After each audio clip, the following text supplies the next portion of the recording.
I asked some of my quilting friends what kind of videos they wanted to see next, and one of the popular choices was long arming.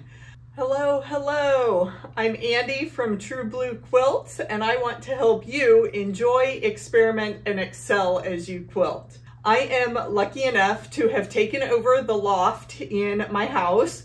Very accommodating husband and daughter who have let me have this space. I do have a sewing room where you can see me do all of my piecing tutorials, but I also have this wonderful setup.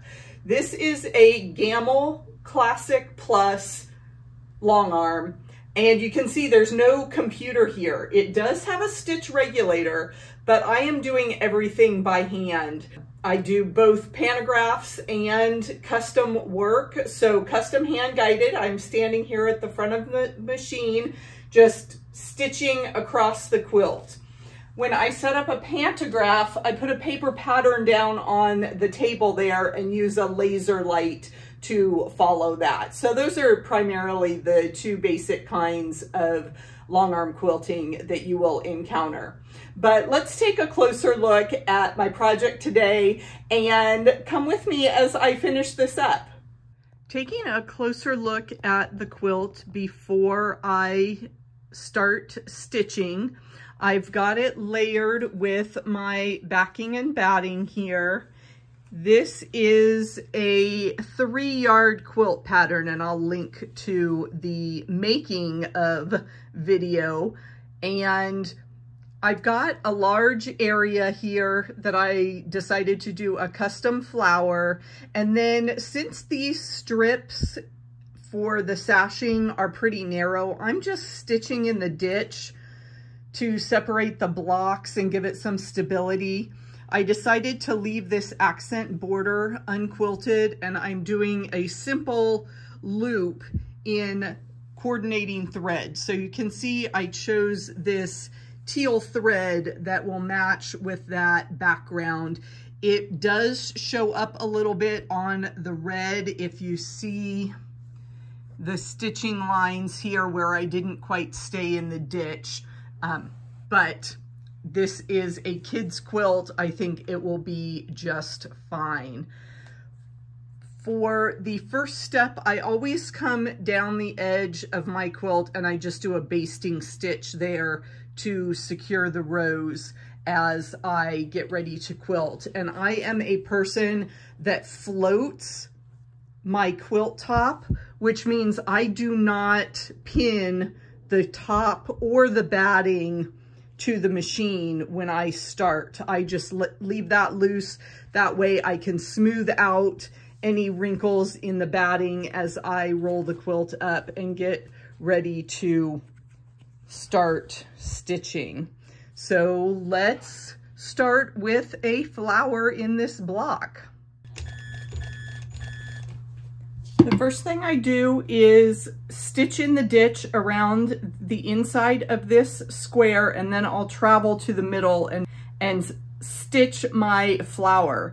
I have a ruler base on my machine, so that gives me a nice surface, and I use a ruler when I stitch in the ditch. I start at the bottom of the square and travel clockwise. So I've got the camera on the back of my machine, so it's gonna look backwards to everyone.